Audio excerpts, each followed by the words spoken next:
தஞ்சை மாவட்டம் கும்பகோணம் அருகே நாச்சியார் கோயிலில் குடிகொண்டிருக்கும் ஸ்ரீ ஸ்ரீனிவாச பெருமாள் கிழக்கு முகமாய் நின்ற திருக்கோலத்தில் உள்ளார்.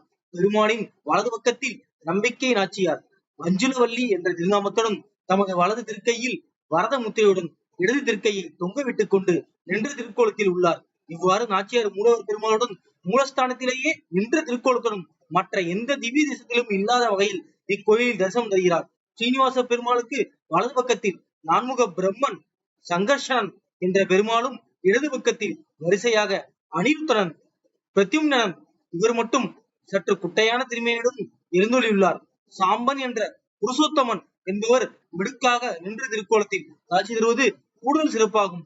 பக்தர்களுக்கு அற்புதங்கள் நிகழ்த்தி ஸ்ரீனிவாச பெருமாள் விளங்கி வருகிறார். 108 திவ்ய தேசங்களில் இக்கோயிலும் ஒன்றாகும். கல் கருட பகவான் நாச்சியார் கோயில் ஸ்ரீனிவாச பெருமாள் கோயில் கருவறைக்கு கீழே மகா மண்டபத்தில் வடபால் தெற்கு நோக்கியுள்ள சன்னதியில் பச்சிராஜன், பெரிய திருவடி, வைநேதனன், உள்ளரசர் என்றெல்லாம் அழைக்கப்படும் கருடன் எழுந்தள்ளியுள்ளார். மற்றைய திருப்பதிகளில் இல்லாத தனிச்சிறப்பு இத்தலத்தில் இவருக்கு உண்டு. இவர் சிலை வடிவானவர், சாலக்கிராம வடிவானவர் என்றும் கூறுவார்கள். இத்தலத்தில் வியாழன் மற்றும் சனிக்கிழமைகளில் கல்கருடன் தரிசனம் மிகவும் புகழ் பெற்றது. கல்கருடன் நீள் சிறகும் நீள் முடியும் நீண்டு வளர்ந்த திருமேனியும் கொண்டு பெருந்தோளுடனும் மிகவும் முடுக்குடனும் வீரத்துடனும் எழுந்தொழியுள்ளார். இவர் எழுந்தள்ளியுள்ள இடம் 10.5 அடி சதுரம் உள்ளது. இவர் வாகன மண்டபத்துக்கு புறப்பாடு கண்டருளும் காலத்து ஸ்ரீபாதம் தாங்குவோர் மொத்தம் 4வராகவும், வாரைகள் சேர்த்த பின் மூளை ஒன்றுக்கு 4வராகவும் 16 பேர்கள், பின் எண்மர் 14மார்களாகவும், படிகளில் இறங்கி அருளும் போது கணக்கற்றவர்களாகவும் ஸ்ரீபாதம் தாங்கிச் செல்வது காண கண்கோடி வேண்டும். ஒரு சிற்பி ஆகம முறைப்படி கருட வடிவம் ஒன்றை செதுக்கி வந்தார். முடிவில் இரு பக்கங்களிலும் சிறகுகளை செதுக்கி பிராண பிரதிஷ்டை செய்தார்.